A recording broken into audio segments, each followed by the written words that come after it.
আমার সম্পর্কে তোমাদেরকে জানানোর কিছুই নেই, তারপরেও আমি একবার আমার পরিচিতি দিয়ে নিতে চাই। তোমরা জানোই আমার নাম এস এম তাহমিদ সাদিক। এখানে তোমরা দেখতেই পাচ্ছ, আমি আবারও বলি, আমার নাম এস এম তাহমিদ সাদিক। আমি junior instructor electronics, Bogura polytechnic institute. আমি তোমাদের সঙ্গে যে বিষয়টি নিয়ে আলোচনা করব সেটি হচ্ছে বেসিক ইলেকট্রনিক্স। আমি আবারও বলছি, আজকের ক্লাসে গল্প শুরু করব, তবে গল্পটা আজকের ক্লাসে একটু সবার শেষের দিকে করব। হয়তো যদি সময় থাকে তাহলে আমি ক্লাসে গল্পটা করব, তার আগে আমি আমার ক্লাস নিয়ে একটু আলোচনা করব। আজকে ক্লাস শুরু করব আমি একটু পূর্বের ক্লাস দিয়ে, কারণ পূর্বের ক্লাসে আমি দেখেছিলাম যে তোমরা অনেকে কমেন্ট করে জানিয়েছো 3 নম্বর অঙ্কটা করে দেওয়ার জন্য। যদিও বা 3 নম্বর অঙ্কটা ধারণা আমি প্রথম দিন যখন রেজিস্টারের ক্লাস করাই সেদিন দিয়ে দিয়েছিলাম। তো তারপরেও যেহেতু অনেকে জিজ্ঞেস করেছো, এই জন্য আমি সেদিনে 3 নম্বর অঙ্কটা একটু দেখার চেষ্টা করব, তারপর আমি আজকের ক্লাসে ফিরে আসব। তো দেখা যাক 3 নম্বর অঙ্কটা তোমাদের পূর্বের ক্লাসে কী ছিল বা তোমরা কি জিজ্ঞেস করেছিলে। খেয়াল করে দেখো, প্রশ্নটি ছিল, একটি রেজিস্টারের গায়ে সবুজ, নীল এবং কমলা রঙের ব্যান্ড আছে কিন্তু কোনো টলারেন্স নেই, রেজিস্টারটির মান কত? অর্থাৎ একটা এমন একটি রেজিস্টার রয়েছে যেখানে সবুজ, নীল এবং কমলা রঙের ব্যান্ড আছে কিন্তু এর কোনো টলারেন্স নেই, এই রেজিস্টারটির মান নির্ণয় করতে বলা হয়েছে। তো দেখা যাক, আমরা একটু সমাধান করার চেষ্টা করি। প্রথমে আমরা একটু রেজিস্টারটাকে বোঝার চেষ্টা করব, রেজিস্টারটা আসলে কী ধরনের কথা বলতেছে। তোমরা অনেকে প্রশ্ন করেছো যে স্যার 3 ব্যান্ডের তো রেজিস্টার হয় না। আমিও বলেছি 3 ব্যান্ডের রেজিস্টার হয় না। এটা কিন্তু 3 ব্যান্ডের রেজিস্টার নয়। খেয়াল করে দেখো, এখানে এরকম একটা রেজিস্টার দেওয়া রয়েছে যেখানে প্রথম ব্যান্ডে তোমরা দেখতেই পাচ্ছ, প্রথম ব্যান্ডে সবুজ কালার, দ্বিতীয় ব্যান্ডে নীল কালার এবং তৃতীয় ব্যান্ডে কমলা কালার দেওয়া রয়েছে। কিন্তু 4 নম্বর ব্যান্ডটা, এখানে যে 4 নম্বর ব্যান্ডটা থাকার কথা সেই ব্যান্ডটা কিন্তু নেই। 4 নম্বর ব্যান্ডটা কিন্তু তোমাদের দেওয়া নেই, বলা হয়েছে কোনো টলারেন্স নেই। যদি থাকতো তাহলে অবশ্যই এখানে একটা ব্যান্ড থাকতো। তো আমি কিন্তু টলারেন্সের সংজ্ঞায় ক্লাসে বলেছিলাম যে টলারেন্সের ক্ষেত্রে 3টা রং বসে, একটি হচ্ছে সোনালি, একটি হচ্ছে রূপালি, আর একটি হচ্ছে নো কালার। নো কালার মানে কোনো রং নেই, নো কালার মানেই কোনো রং নেই। তোমরা আবার নো কালারকে কালারের রং ধরে নিও না। আসলে আমাদের অবস্থা এমন হয়েছে যে আমরা পুঁই পাতা কালার চিন্তা করি, আমরা বেগুন পাতা কালার চিন্তা করি, বিস্কিট কালার চিন্তা করি। এই জন্য হয়তো অনেকে ধারণা করে রাখছো যে নো কালার মানেও হয়তো একটি কালার। সরি, কিন্তু আসলে নো কালার মানেই কিন্তু কোনো রং নেই। তার মানে এখানে কোনো টলারেন্সে কোনো কালার দেওয়া নেই, মানেই এখানে এই টলারেন্সের মান কিন্তু রয়েছে, নো কালারের ভ্যালু রয়েছে। তার মানে ওইটাকে উজ্জ্বল রাখা মানেই এই 3 আর একটা টলারেন্স, মোট কিন্তু 4টা ব্যান্ডই এখানে রয়েছে। তোমরা হয়তো এই জিনিসটাই হয়তো বুঝতে পারো নাই। তো দেখা যাক আমাদের কালারের মান কি। আমরা প্রথম ব্যান্ডকে এ, দ্বিতীয় ব্যান্ডকে বি এবং তৃতীয় ব্যান্ডকে সি ধরেছি। সর্বশেষ ব্যান্ড নেই, কারণ টলারেন্সের কোনো মান দেওয়া নেই। তো ভালো কথা, কিন্তু টলারেন্স মান না থাকা মানেই সেখানে আমাদের কি ধরতে হবে, টলারেন্স হিসেবে নো কালার ধরতে হবে, অর্থাৎ 20%-এর ভ্যালু ধরে নিতে হবে। তো আমরা জানি যে সবুজ কালার, যেটি গ্রিন কালার, তার ভ্যালু হচ্ছে 5, নীল কালার যার ভ্যালু হচ্ছে 6 এবং কমলা কালার যার ভ্যালু হচ্ছে 3। এটা আমরা কিন্তু প্রত্যেকেই জানি। আমি যদিও বা এখানে দেখানোরও চেষ্টা করেছি যে সবুজ রঙের মান 5, নীল রঙের মান 6 এবং কমলা রঙের মান 3। টলারেন্স কোনো কালার নেই, বলছে কোনো টলারেন্স নেই। কোনো টলারেন্স নেই মানে সেখানে নো কালার রয়েছে, কোনো কালার দেওয়া নেই। তার মানে এর ভ্যালু হচ্ছে 20%। ওকে, তো খেয়াল করে দেখো, আমরা জানি যে এরকম 4 ব্যান্ডের যদি একটা রেজিস্টার হয় তাহলে সেক্ষেত্রে আমরা জানি এর ভ্যালুর সূত্রটা হচ্ছে R is equal to A B into 10⁻³ plus minus d% ohm. ওহমটা হচ্ছে একক। ওকে, তাহলে এখন আমরা পরবর্তী লাইনে যদি এই ভ্যালুগুলো বসিয়ে দিই, এর ভ্যালু 5, কারণ আমরা দেখতেই পাচ্ছি এর ভ্যালু 5, বি এর ভ্যালু 6 এবং সি এর ভ্যালু 3। এইভাবে আমরা এর ভ্যালু 5, বির ভ্যালু 6 এবং সির ভ্যালু 10⁻³ এখানে 3 ছিল, সেই 3টা বসিয়ে দিয়েছি এবং প্লাস মাইনাস এই যে টলারেন্স নেই বলা হয়েছিল সেই টলারেন্সের জন্য এখানে আমরা কি ব্যবহার করছি, 20% ব্যবহার করছি।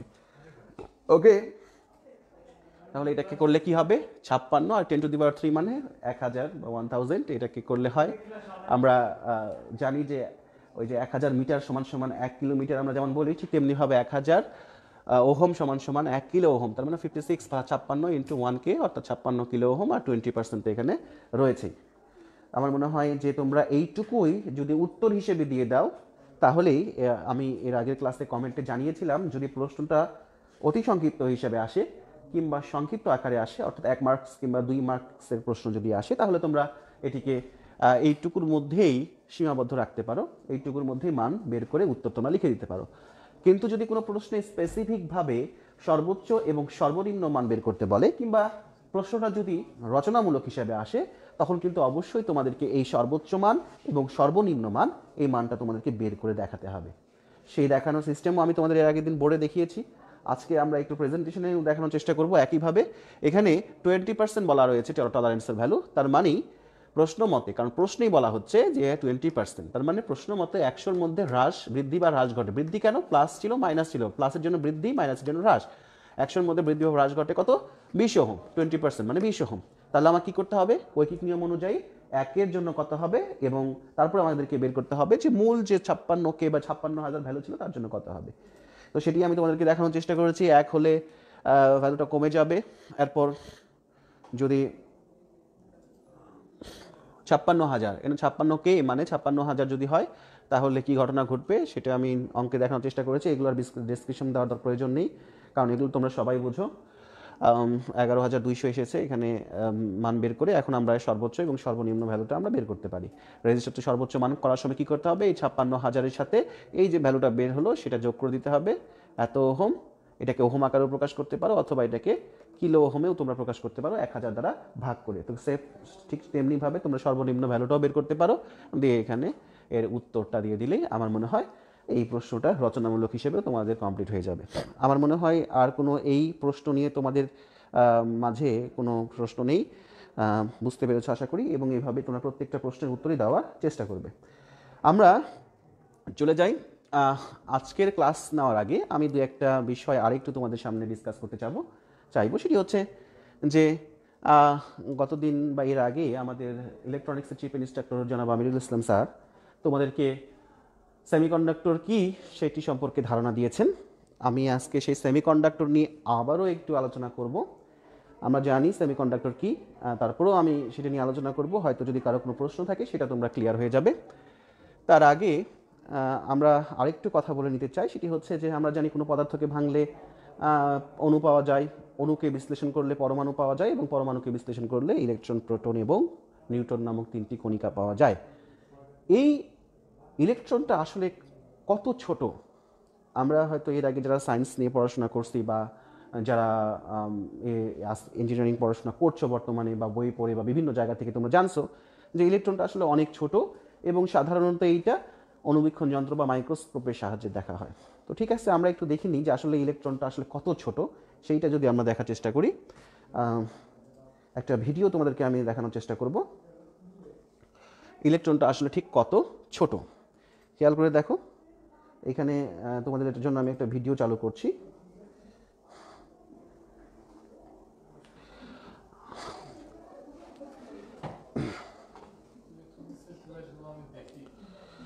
খেয়াল করে দেখো, এখানে তোমাদের বেশ কিছু পরিচিত জিনিস তোমরা দেখতে পাচ্ছ। এই অ্যানিমেশনটা তৈরি করেছে যে, তার নাম এখানে দেওয়া আছে জেয়ার্ড ওয়েন অ্যানিমেশনস নামে একটা কোম্পানি, তারা এটা তৈরি করেছে। আমরা এই জিনিসগুলো সবাই চিনি, রিউবিক কিউবস, একটা খেলনা গাড়ি, একটা কমলা, একটা পেন্সিল, একটা পেন ড্রাইভ, এইখানে লুডুর ছক্কা দেখতে পাচ্ছি, বোতাম দেখতে পাচ্ছি, আমরা চাবি দেখতে পাচ্ছি। এগুলো সম্পর্কে তোমরা জানো যে এগুলো আসলে কত বড় বড় জিনিস, তাই না?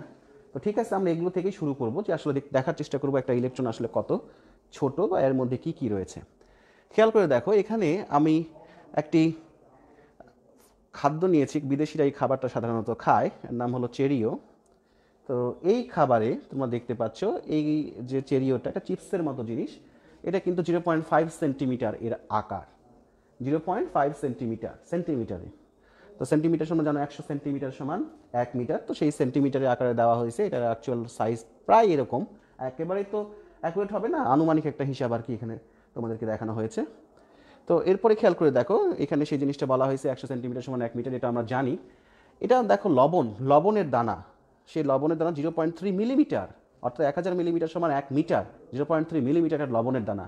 এখন এই লবণের দানাকে ভাঙতে ভাঙতে ভাঙতে যদি আমরা চলে যাই, তাহলে আমরা ব্যাকটেরিয়া দেখতে পাবো।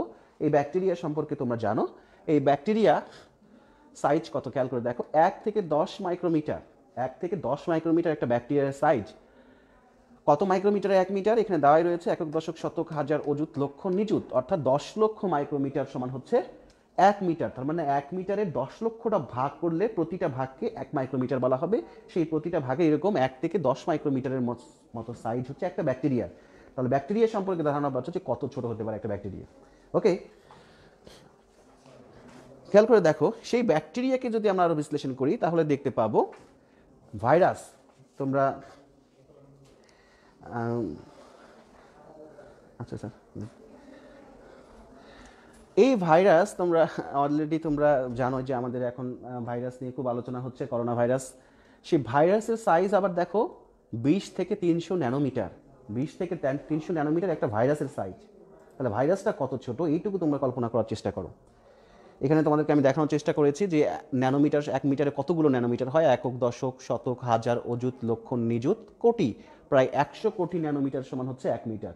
তার মানে 1 মিটারের 100 কোটি ভাগের 1 ভাগ যদি করা হয় তাহলে সেই 1 ভাগের বা 20 ভাগ, বা 1 ভাগকে 20 দিয়ে গুণ করলে ওরকম 1 ভাগের 20টা ভাগ একটা ভাইরাসের সমান। তাহলে ভাইরাসটা কত ক্ষুদ্র।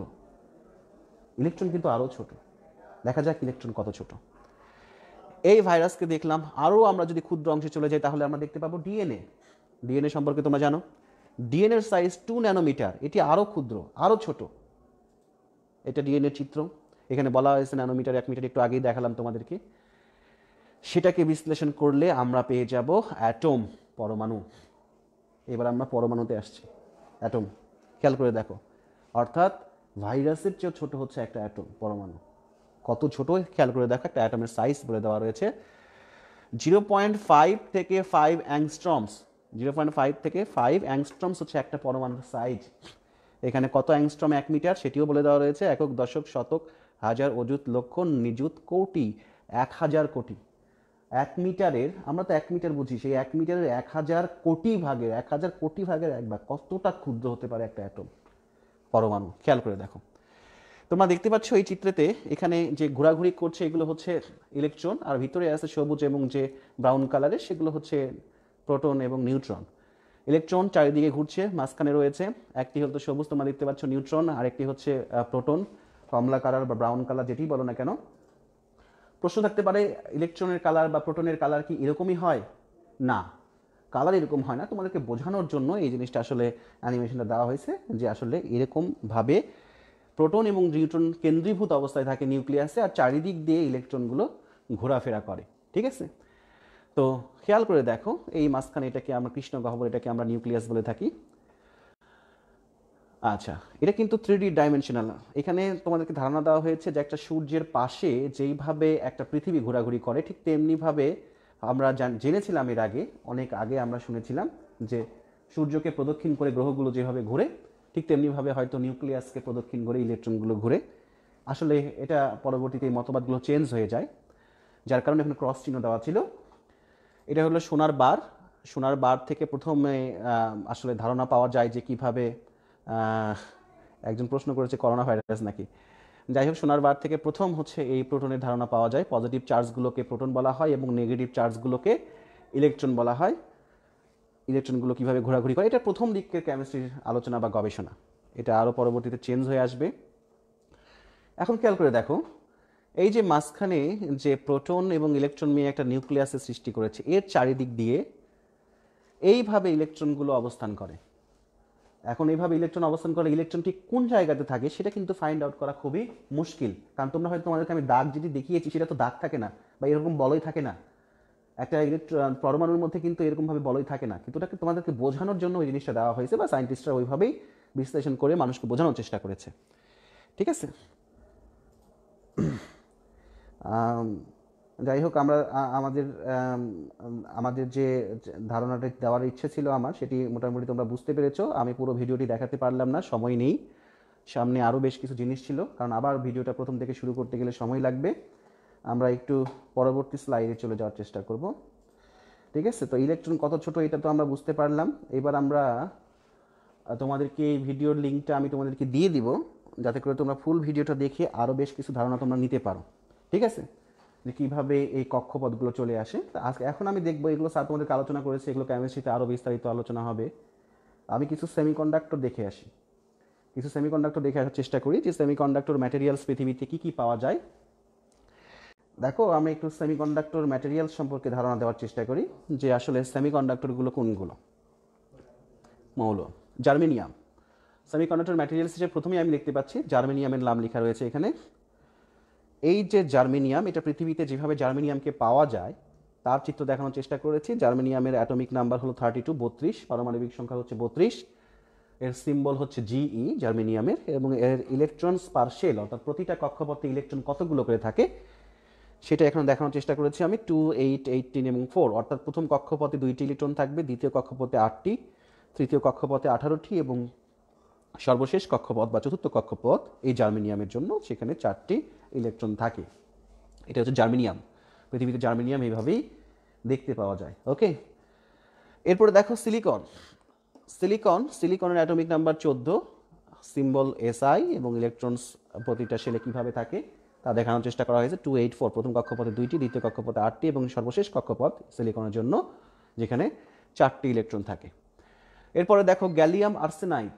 এটি কিন্তু মৌল নয়, গ্যালিয়াম আর্সেনাইড কিন্তু মৌল নয়, কিন্তু এটি সেমিকন্ডাক্টর ম্যাটেরিয়ালস।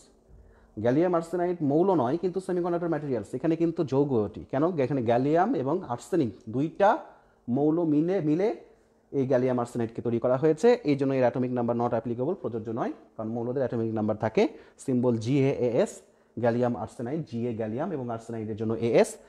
প্রতিটা শেলে এর জন্য প্রযোজ্য নয় যে প্রতিটা শেলে কতগুলো করে ইলেকট্রন থাকে, কারণ আমি আগেই বলেছি এটি হলো যৌগ, মৌল নয়। এর পরবর্তী আমরা সেমিকন্ডাক্টর দেখার চেষ্টা করি টিন। তোমরা নাম শুনেছ, টিনের ঘর বাড়ি আমরা দেখি। সেই টিন দেখতে যেরকম হয় প্রাথমিক অবস্থায়, পরবর্তীতে এটাকে রাসায়নিক বিক্রিয়ায় আমাদের মতো করে তৈরি করে নিয়ে আসা হয়। তো সেই টিনকে দেখানোর চেষ্টা করা হয়েছে এখানে। টিনের অ্যাটমিক নাম্বার 50, সিম্বল SN। প্রথম কক্ষপথে 2টি ইলেকট্রন, দ্বিতীয় কক্ষপথে 8টি, তৃতীয় 18 এবং চতুর্থ 18 এবং পঞ্চম কক্ষপথে 4টি, মানে এরও সর্বশেষ কক্ষপথে 4টি ইলেকট্রন থাকে। এরপর আমি দেখানোর চেষ্টা করেছি টেলারিয়ামের অ্যাটমিক নাম্বার 52, সিম্বল TE। এর প্রথম কক্ষপথে 2টি, দ্বিতীয় কক্ষপথে 8টি, তৃতীয় কক্ষপথে 18টি, চতুর্থ কক্ষপথে 18টি, কিন্তু সর্বশেষ যে কক্ষপথ এটাতে কিন্তু 6টা ইলেকট্রন আছে। ভালো করে খেয়াল করো, এতক্ষণ পর্যন্ত সর্বশেষ কক্ষপথে আমি কয়টি ইলেকট্রনের কথা বললাম? 4টি ইলেকট্রনের কথা বলেছি। কিন্তু টেলারিয়ামও কিন্তু একটা সেমিকন্ডাক্টর ম্যাটেরিয়ালস, কিন্তু এর সর্বশেষ কক্ষপথে কিন্তু 6টি ইলেকট্রন রয়েছে। আমি আরও বিশ্লেষণে যাব তোমাদের। খেয়াল করে দেখো, এখানে আমি পুরো গ্রাফ দেখানোর চেষ্টা করেছি, ছক দেখানোর চেষ্টা করেছি। প্রথমে সিলিকন, সিঙ্গেল স্পেসিস অ্যাটম, মানে এটা এক ধরনের মৌল আর কি। এই সংকেত SI, অ্যাটমিক নাম্বার 14। সর্বশেষ কক্ষপথে 4টি ইলেকট্রন থাকে। জার্মেনিয়ামের সর্বশেষ কক্ষপথে 4টি ইলেকট্রন থাকে। সেলেনিয়ামের সর্বশেষ কক্ষপথে 6টি ইলেকট্রন থাকে, অ্যাটমিক নাম্বার 34। টিনের সর্বশেষ কক্ষপথে 4টি, টেলারিয়ামের সর্বশেষ কক্ষপথে 6টি। কিন্তু gallium arsenide, gallium phosphide, cadmium sulphide এবং মার্কারি ইন্ডিয়াম টেলারাইড, এরা কিন্তু প্রত্যেকেই যৌগ, কিন্তু এরাও কিন্তু তোমার সেমিকন্ডাক্টর ম্যাটেরিয়ালস। এদের কিন্তু সর্বশেষ কক্ষপথে নট অ্যাপ্লিকেবল, প্রযোজ্য নয়। এখানে সংকেতগুলো প্রত্যেকটারই দেওয়া রয়েছে।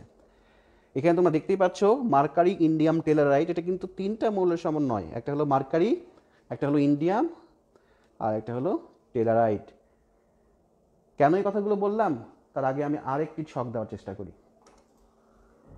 আরেকটি জিনিস তোমাদেরকে দেখানোর চেষ্টা করি। হয়তো বই পড়ে তোমরা জেনেছো যে সকল পদার্থের সর্বশেষ কক্ষপথে সবসময়ের জন্য 4টি ইলেকট্রন বিদ্যমান থাকে তাদেরকে সেমিকন্ডাক্টর বলা হয়। আবার অনেক সময় শুনেছো যে সকল পদার্থের কারেন্ট পরিবহন ক্ষমতা কন্ডাক্টর এবং ইনসুলেটরের মাঝামাঝি তাদেরকে সেমিকন্ডাক্টর বলা হয়। ওই জায়গাতে যদি আমি পূর্বের স্লাইডটা দেখার চেষ্টা করি তাহলে কিন্তু এখানে কিন্তু আমরা বলতে পারি না যে সব সময়ের জন্য সেমিকন্ডাক্টরের সর্বশেষ কক্ষপথে 4টি ইলেকট্রন থাকবে, এটা আমি কিন্তু বলতে পারি না। আমি কিন্তু মৌল বলতে পারি না, কারণ এখানে মৌলও রয়েছে, যৌগও রয়েছে। তাহলে অ্যাকচুয়ালি সেমিকন্ডাক্টরটা কি, এই বিষয়টা ধারণা দেওয়ার জন্যই তোমাদেরকে এতগুলো কথা বলা।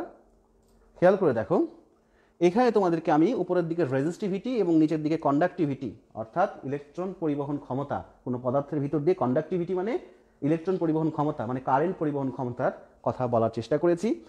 এখানে সিলভার শেষের দিকে খেয়াল করে দেখো, এখানে 10⁴, 10⁶, 10⁸ প্রতি সেন্টিমিটারে আর কীরকমভাবে আর কারেন্ট পরিবহন ক্ষমতা হয় সেটা দেওয়া আছে, কিন্তু উপর দিকে আমরা দেখতে পাচ্ছি মাইনাস, অর্থাৎ কোনো পদার্থের কন্ডাক্টিভিটি যত হবে রেজিস্টিভিটি কিন্তু তার ব্যস্তানুপাতিক, অর্থাৎ কন্ডাক্টিভিটি বেড়ে গেলে রেজিস্টিভিটি কিন্তু কমে যাবে। আমি অন্যভাবে বলতে পারি, যদি রেজিস্টিভিটি বেড়ে যায় কন্ডাক্টিভিটি কমে যাবে। এই সকল পদার্থের কন্ডাক্টিভিটি বেশি কিন্তু রেজিস্টিভিটি কম। কন্ডাক্টিভিটি বেশি কারণ রেজিস্টিভিটি এদের কম। আমরা দেখতে পাচ্ছি রেজিস্টিভিটি কিন্তু কম। প্রতি সেন্টিমিটারে কত ওহম রেজিস্টিভিটি সেটা দেখানো হয়েছে এখানে। Silver, copper, aluminium, platinum, bismuth এই মৌলগুলোর কন্ডাক্টিভিটি বেশি কিন্তু রেজিস্টিভিটি কম বলেই এদেরকে আমরা পরিবাহী পদার্থ বলে থাকি, কন্ডাক্টর, পরিবাহী পদার্থ বলে থাকি। পক্ষান্তরে এই সাইডে যদি আমরা দেখার চেষ্টা করি ছকের, glass, nickel oxide, pure nickel oxide, pure diamond, sulphur, fused quartz এই ধরনের পদার্থগুলোর কন্ডাক্টিভিটি কিন্তু খুবই কম, অর্থাৎ নেই বললেই চলে, একেবারেই নেই বললেই চলে। এদের ভিতর দিয়ে কোনো প্রকার কারেন্ট পরিবহন হইতে পারে না, কিন্তু এদের রেজিস্টিভিটি আমি আগেই বলেছি ব্যস্তানুপাতিক, এই জন্য এরা হাই। এই সকল পদার্থের মধ্যে দিয়ে কারেন্ট পরিবহন ক্ষমতা নেই, কারেন্ট পরিবহন হতে পারে না বলেই এরা হলো ইনসুলেটর। এরা হলো ইনসুলেটর বা অপরিবাহী পদার্থ, এরা হলো পরিবাহী পদার্থ। আর মাঝখানে তোমরা যেগুলো দেখতে পাচ্ছ, germanium, silicon, gallium arsenide, gallium phosphide, cadmium sulphide, আরও কিছু ছিল পূর্বের ছকে তোমাদেরকে দেখিয়েছি, এখানে সবগুলো লিখি নাই। এগুলো সবগুলোর পরিবাহন ক্ষমতা মাঝামাঝি, রেজিস্টিভিটিও মাঝামাঝি, যার কারণেই বলা হয় যে সকল পদার্থের কারেন্ট পরিবহন ক্ষমতা ইনসুলেটর এবং কন্ডাক্টর, ইনসুলেটর এবং কন্ডাক্টরের মাঝামাঝি, তাদেরকে বলা হয় সেমিকন্ডাক্টর ম্যাটেরিয়ালস বা সেমিকন্ডাক্টর পদার্থ। সুতরাং সংজ্ঞা তোমরা কোনটা দিবা? সংজ্ঞা তোমরা কোনটা দিবা? যে সকল পদার্থের কারেন্ট পরিবহন ক্ষমতা ইনসুলেটর এবং কন্ডাক্টরের মাঝামাঝি তাদেরকে সেমিকন্ডাক্টর ম্যাটেরিয়ালস বা সেমিকন্ডাক্টর পদার্থ বলে। এইটাও দিতে পারো, আমার যে সকল পদার্থের ইলেকট্রন বিন্যাসের সর্বশেষ কক্ষপথে সর্বদা 4টি ইলেকট্রন বিদ্যমান তাদেরকেও সেমিকন্ডাক্টর বলে। এখানে বলেছে স্যার কার্বন কি সেমিকন্ডাক্টর? যদি ইলেকট্রন বিন্যাসের সূত্র ধরি তাহলে কার্বন কিন্তু সেমিকন্ডাক্টর, কিন্তু কার্বনের কারেন্ট পরিবহন ক্ষমতা কিন্তু খুবই কম, যার কারণে ওটাকে সেমিকন্ডাক্টর হিসেবে বিবেচনা করা হয় না। আব্দুল্লাহ মাহি প্রশ্ন করেছে, এই জন্য বললাম ইলেকট্রন বিন্যাসের দিক থেকে সে কিন্তু সেমিকন্ডাক্টর, কিন্তু আরও অন্য কারণে তার রেজিস্টিভিটি অনেক বেশি, যার কারণে সেটাকে সেমিকন্ডাক্টর আওতায় আনা যায় না। যাই হোক, আমরা মোটামুটি বুঝতে পেরেছি যে আসলে সেমিকন্ডাক্টর মৌল কোনগুলো। এরপরে আমরা একটু এই ইলেকট্রন বিন্যাসটা দেখার চেষ্টা করব। তার আগে কেন আমি বললাম যে সকল পদার্থের সর্বশেষ কক্ষপথে ইলেকট্রন বিন্যাসের সর্বশেষ কক্ষপথে সবসময় 4টি ইলেকট্রন বিদ্যমান, তাদেরকে সেমিকন্ডাক্টর বলে, এই কথাটা কেন বললাম? কারণ পৃথিবীতে সবচেয়ে বহুল ব্যবহৃত বা সবচেয়ে বেশি ব্যবহার করা হয় যে দুই সেমিকন্ডাক্টর, সেগুলোকে বলা হয়, সেই দুটি হচ্ছে সিলিকন এবং জার্মেনিয়াম। সিলিকন এবং জার্মেনিয়াম এই দুটা হচ্ছে বহুল ব্যবহৃত সেমিকন্ডাক্টর মৌল, আর এদের দুইজনেরই সর্বশেষ কক্ষপথে সবসময়ের জন্য 4টি ইলেকট্রন বিদ্যমান থাকে, যার কারণে এটাকে অনেকেই এই সংজ্ঞাটাকে গ্রহণযোগ্য করে ফেলেছে। কিন্তু সেমিকন্ডাক্টর বোঝা কিন্তু আরও অনেক কঠিন বিষয়, যদি কঠিন করে ভাবো। আর যদি সহজ করে ভাবার চেষ্টা করো, আসলে কন্ডাক্টিভিটি এবং রেজিস্টিভিটির উপর চিন্তা ভাবনা করার চেষ্টা করো, তাহলে দেখতে পাবে সেমিকন্ডাক্টর আসলে বোঝা কোনো কঠিন বিষয় নয়। আশা করি তোমরা এই বিষয়ে। ফাহিম বিন তাসদিদ বলেছে যৌগ ছাড়া সেমিকন্ডাক্টর হবে না স্যার। এখানে সেমিকন্ডাক্টর হবে না স্যার, এটা কথাটা ভুল। যৌগ ছাড়া সেমিকন্ডাক্টর হবে না তা না, এখানে পি টাইপ সেমিকন্ডাক্টর এবং এন টাইপ সেমিকন্ডাক্টর হবে না, কারণ সিলিকন তো পিওর, এটা তো যৌগ নয়, এটা মৌল। জার্মেনিয়ামটা পিওর, এটা তো মৌল। সুতরাং কে বলেছে যে যৌগ ছাড়া সেমিকন্ডাক্টর হবে না? হবে। কিন্তু তুমি যেটা বলতে চাচ্ছ যৌগ ছাড়া সেমিকন্ডাক্টর হবে না, ফাহিম বিন তাসদিদ, তোমার প্রশ্নের উত্তরে বলতে হয়, সেটা আমরা আগামী ক্লাসগুলোতে দেখতে পাবো যে পি টাইপ সেমিকন্ডাক্টর এবং এন টাইপ সেমিকন্ডাক্টর, এই সেমিকন্ডাক্টর হইতে গেলে অবশ্যই যৌগ প্রয়োজন আছে, অর্থাৎ এখানে ত্রিযোজী এবং পঞ্চযোজী মৌলকে যুক্ত করা হয়। যাই হোক, ওটা আমরা পরে আলোচনা করব। এবারে আমরা একটু রাসায়নিক বিক্রিয়া দেখার চেষ্টা করব। রাসায়নিক বিক্রিয়া দেখার চেষ্টা করব। আমার ল্যাপটপের অবস্থা দেখছি যে খারাপ হয়ে যাচ্ছে। রাসায়নিক বিক্রিয়া দেখার চেষ্টা করব। সবচেয়ে সহজ রাসায়নিক বিক্রিয়া প্রথমে দেখার চেষ্টা করব। পানি। পানি সম্পর্কে তোমরা সবাই জানো যে পানি কিভাবে তৈরি হয়। দেখতে পাচ্ছ পানির রাসায়নিক বিক্রিয়া কি? অক্সিজেন এবং হাইড্রোজেন, অক্সিজেন এবং হাইড্রোজেন এই দুইটা মৌলকে যদি আমি যুক্ত করি, কোনো একটা একত্রিত জায়গায় একটা পাত্রে যুক্ত করি, তাহলেই তৈরি হয়ে যাবে আমাদের পানি। এটা তোমরা কেমিস্ট্রি থেকে অনেকেই জানো, সোজা হিসাব। কীভাবে যুক্ত করবে তার প্রসেসটা যদি আমি একটু দেখানোর চেষ্টা করি। হয়তো একটা পাত্র রয়েছে পানির, সেখানে তুমি অক্সিজেন এবং হাইড্রোজেনকে যদি ঢেলে দাও, তাহলে এটা নির্দিষ্ট পরিমাণে একটা বিক্রিয়ায়, যে কোনো বিক্রিয়ায় নয়, একটা নির্দিষ্ট বিক্রিয়া রয়েছে, সেই বিক্রিয়ায় সেখানে পানি উৎপন্ন হবে। পানির সংকেত H2O সংকেত। এখানে আমি দেখতেই পাচ্ছি অক্সিজেন রয়েছে একটি, অক্সিজেন পরমাণু রয়েছে একটি, আর হাইড্রোজেন পরমাণু রয়েছে দুইটি। অক্সিজেনের একটি পরমাণুর সাথে হাইড্রোজেনের দুইটি পরমাণু রাসায়নিক বিক্রিয়ায় অংশগ্রহণ করেই কিন্তু পানি তৈরি হয়। এটা ডিটেলস বলার কিছু নেই, তোমরা যেহেতু এসএসসি লেভেল পার করে এসেছো, তোমরা প্রত্যেকে জানো বিষয়টি, তাই না? অক্সিজেনের পারমাণবিক সংখ্যা 6। অক্সিজেনের পারমাণবিক সংখ্যা 6, অর্থাৎ এর ইলেকট্রন বিন্যাস যদি করি, তাহলে দেখা যাবে প্রথম কক্ষপথ, স্যার এর আগে ক্লাসে তোমাদেরকে বলেছিল যে 2n² সূত্রের মাধ্যমে কক্ষপথগুলোতে ইলেকট্রন বসে, সেই হিসেবে প্রথম কক্ষপথে 2টি এবং পরবর্তী কক্ষপথের সর্বশেষ পরবর্তী যে দ্বিতীয় কক্ষপথ তার সর্বোচ্চ ইলেকট্রনের সংখ্যা 8টি। কিন্তু যেহেতু অক্সিজেনের পারমাণবিক সংখ্যা 6, মানে ইলেকট্রনের সংখ্যা 6, তাহলে প্রথম কক্ষপথে যদি 2টি ইলেকট্রন বসে, তাহলে বাকি থাকে 4টি ইলেকট্রন, নাকি? 4টি ইলেকট্রন থাকে না? 4টি ইলেকট্রন থাকে। এখানে ভুল হয়ে গেছে, পারমাণবিক সংখ্যার 8 হবে, এটা মিস্টেক হয়ে গেছে, কারণ দ্বিতীয় কক্ষপথে এর ইলেকট্রন হবে 6টি। এখানে ভুল হয়ে গেছে, তোমরা একটু কারেকশন করে নিবা। এই চিত্র ঠিক মনে দেওয়া রয়েছে যে এখানে প্রথম কক্ষপথে 2টি ইলেকট্রন এবং পরবর্তী কক্ষপথে 6টি ইলেকট্রনের পারমাণবিক সংখ্যা 8, 6 এবং 2 8। দ্বিতীয় কক্ষপথে কিন্তু সর্বোচ্চ 8টি ইলেকট্রন থাকতে পারে, কিন্তু এখানে যেহেতু 6টি ইলেকট্রন রয়েছে, 6 আর 2 8, এই জন্য এটা কমপ্লিট হয়ে গেছে। আবার আমরা অক্সিজেন তো জানলাম, হাইড্রোজেনের কথাও জানি, পারমাণবিক সংখ্যা 1, এর প্রথম কক্ষপথে 1টি ইলেকট্রন থাকে। এখানে আমি 2টি হাইড্রোজেন পরমাণু নেওয়ার চেষ্টা করেছি এই বিক্রিয়াটা দেখানোর জন্য, কিভাবে সর্বশেষ যে কক্ষপথ তার মুক্ত ইলেকট্রনগুলো কিভাবে রাসায়নিক বিক্রিয়ায় অংশগ্রহণ করে। দেখো, রাসায়নিক বিক্রিয়া করার সময় এই হাইড্রোজেনটা এখানে ছিল, সে চলে আসলো, একত্রিত করে ফেললাম। এখন যদি আমি হাইড্রোজেনের কথা চিন্তা করি, তাহলে তার কিন্তু একটাই কক্ষপথ, প্রথম কক্ষপথ, যেখানে 2টি ইলেকট্রন থাকে, সেই 2টি ইলেকট্রন কিন্তু কমপ্লিট হয়ে গেছে, তার মানে এ কিন্তু নিষ্ক্রিয় গ্যাসের অবস্থান দখল করছে। কিন্তু অক্সিজেন এখন কয়টা হয়ে গেছে? 1 2 3 4 5 6 7, তার মানে সে কিন্তু আরও একটা গ্রহণ করতে পারবে। এখনও সে কিন্তু নিষ্ক্রিয় গ্যাসের অবস্থান দখল করেনি, বিক্রিয়া কমপ্লিট হয়নি। এবার এই হাইড্রোজেনটা যখন চলে আসলো, তখন এর ক্ষেত্রেও নিষ্ক্রিয় গ্যাসের অবস্থান দখল করে ফেলেছে 2টি, এর ক্ষেত্রেও নিষ্ক্রিয় গ্যাসের অবস্থান দখল করে ফেলেছে। এর ক্ষেত্রেও যদি আমি অক্সিজেনের কথা চিন্তা করি, এখানেও কিন্তু 8টি হয়ে গেছে, 1 2 3 4 5 6 7 8। এইভাবেই মূলত পরমাণুগুলো রাসায়নিক বিক্রিয়ায় অংশগ্রহণ করে, যার কারণে এর ক্ষেত্রেও নিষ্ক্রিয় গ্যাস হয়ে গেছে, এর ক্ষেত্রে, অর্থাৎ তাদের রাসায়নিক বিক্রিয়া কমপ্লিট হয়ে গেছে। আচ্ছা, এখন আমি যদি আমার সিলিকনের কথা চিন্তা করি, তাহলে কি অবস্থা হবে? এই সিলিকনের প্রথম কক্ষপথে 2টি, দ্বিতীয় কক্ষপথে 8টি, তৃতীয় কক্ষপথে সর্বোচ্চ 18টি হয়, কিন্তু আমাদের রয়েছে 4টি, কারণ 2 এবং 8 10 এবং 4 14। সিলিকনের ইলেকট্রন বিন্যাসে তোমরা জানো এর ইলেকট্রন সংখ্যা 14টি। আরেকটি সিলিকন উপর থেকে চলে আসলো, মানে রাসায়নিক বিক্রিয়ায়, আমি উপর থেকে দেখাইছি, কিন্তু আসলে রাসায়নিক বিক্রিয়ায় অংশগ্রহণ করলো। অংশগ্রহণ করার ফলে খেয়াল করে দেখো, এর যে 4টা ইলেকট্রন ছিল, তার মধ্যে একটা ইলেকট্রন এর একটা ইলেকট্রনের সঙ্গে রাসায়নিক বিক্রিয়ায় অংশগ্রহণ করে সে কিন্তু এই জায়গাতে একটা বন্ধন তৈরি করার চেষ্টা করলো। তাহলে যদি আমি এর কথা চিন্তা করি, তাহলে এর সর্বশেষ কক্ষপথে কত হয়ে গেল? এখন 1 2 3 4 5, এরও হয়ে গেল 1 2 3 4 5। আমি একটা নিয়ে চিন্তা করি, একে নিষ্ক্রিয় গ্যাসের অবস্থানটা দখল করতে হবে। সুতরাং এখনো কিন্তু এর রাসায়নিক বিক্রিয়া কমপ্লিট হয়নি। সিলিকন টু সিলিকনের রাসায়নিক বিক্রিয়া দেখানোর চেষ্টা করছি।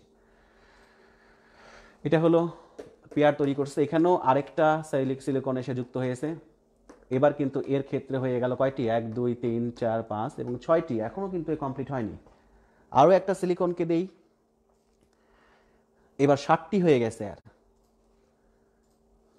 এইবার খেয়াল করে দেখো, একটা সিলিকনের সাথে যদি 4টা আলাদা আলাদা সিলিকন এসে এই জায়গাতে যুক্ত হয়, তাহলে খেয়াল করে দেখো মাঝখানেরটার কথা যদি আমি চিন্তা করি, এই সিলিকনের ক্ষেত্রে 1 2 3 4 5 6 7 8, অর্থাৎ নিষ্ক্রিয় গ্যাসের অবস্থান কিন্তু সে দখল করে নিয়েছে এবং তার কক্ষপথে যে 8টি ইলেকট্রন থাকার কথা সেটি কিন্তু উপস্থিত হয়ে গেছে।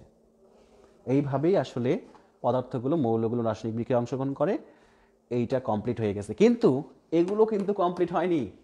শুধু একটার বিক্রিয়া কমপ্লিট হয়েছে, এগুলো কিন্তু এখনো ব্ল্যাঙ্ক অবস্থায় আছে, কারণ এটার ক্ষেত্রে 5টা, এটার ক্ষেত্রে 5টা, এটার ক্ষেত্রে 5টা, এটার ক্ষেত্রে 5টা হয়েছে।